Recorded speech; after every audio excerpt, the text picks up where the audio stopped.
السلام عليكم ورحمة الله وبركاته. ازيكم يا حبايب قلبي؟ عاملين ايه؟ يا رب دايما تكونوا بخير وفي احسن الاحوال. جمعة مباركة عليكم يا حبايبي وعلى امة محمد، اللهم امين. طبعا النهاردة غدانا سهل وبسيط. الغدا بتاعي النهاردة عبارة عن ايه؟ عبارة عن اللي هي البلاميطة، اللي هي المتلجة يعني. طبعا انا جايبة بلاميطة وهعملها الغدا بتاعي النهاردة. طبعا انا جبتها هوت، واديني بقى طبعا حطيتها في بولة زي دي كده. طبعا استنيت لما هي فكت من التلج بتاعها، وجبت المقص بتاعي وايه والبولة بتاعتي. وطبعا همسكها كده ايه، هنضفها بالمقص. زي ما انت شايفه ايه بالشكل دوت كده. طبعا انا جايبه فيها الكيلو عامل 150 جنيه. ما شاء الله اللهم بارك. طبعا بقى ايه همسكها كده انضفها بالمقص، وهقطعها بقى ايه 3 حتات. عايزة بقى، في ناس بتقطعها نصين وفي ناس بتقطعها بقى لو هي صغيرة شوية، في ناس بتحطها ايه بحالها كده لو هي صغيرة. لكن انا ايه عشان هي كبيرة وكده ما شاء الله هقطعها 3 حتات. طبعا هفتح بطنها ايه وهطلع اللي في بطنها كله. ما شاء الله ما شاء الله. عايزه اقول لكم يا حبايبي، طبعا اللي مشتركش معايا في القناه يشترك معايا ويفعلوا الجرس عشان يوصل له كل جديد. ما شاء الله.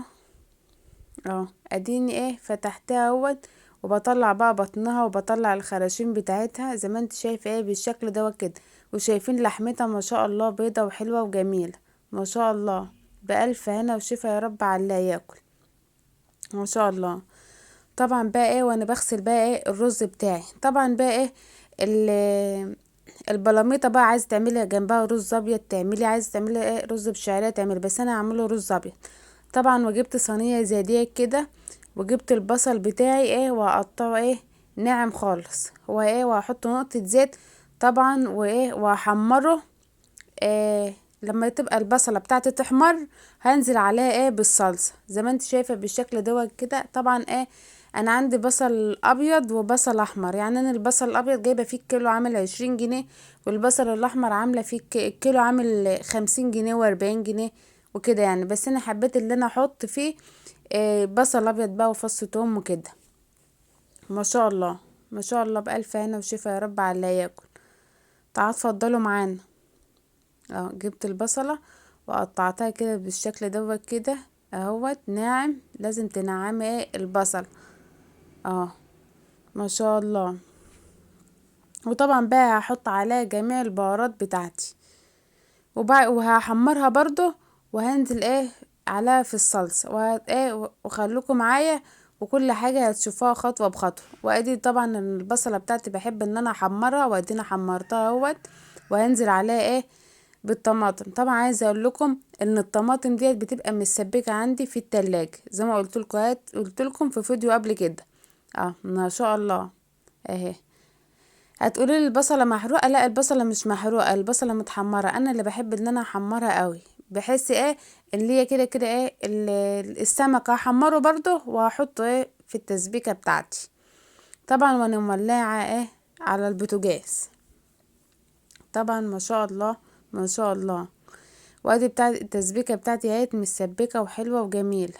وطبعا هنزل عليها ايه بالبهارات بتاعتي بقى، فلفل وكمون وبصل بودره وملح وكزبره وفص توم ومستكه وحبهان وروره وجميع البهارات بتاعتي. ما شاء الله. ومرق الدجاج اهو ما شاء الله. وهمسكها بقى ايه تستوى برضو، هتغلي برضو. التسبيكة بتاعتي هتغلي بجميع البهارات بتاعتي، وهسبكها برضو على النار. وساعة لما تسبك خالص واحس ان هي خلاص اتسبكت، هقلي برضو السمك وهحطه فيها. ما شاء الله. دي ايه قليت السمك وحطيت ايه عليه الشبت والكزبرة ديت اخر حاجة. وطبعا عايزه اقولك انا مش بحب انشفها قوي، لا انا بحب اخلي يكون فيها دمعه كده عشان ايه بحيث لما تيجي تاكلي كده يبقى الرز ايه فيه دمعه وكده. اهو ما شاء الله. اه واديني وانا كنت برصها في الصينيه. ما شاء الله.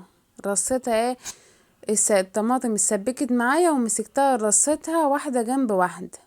ما شاء الله. بألف هنا وشفا يا رب على اللي هياكل. اهو هتغلي بقى، وبعد كده بقى بحمرها برضو في الفرن. ما شاء الله، بألف هنا وشفا يا حبايبي. عايزه اقول لكم اشتركوا معايا في القناه عشان يوصلكوا كل جديد. بحبكم وبدعمكم انتوا اللي هتخلوا القناه بتاعتي تكبر.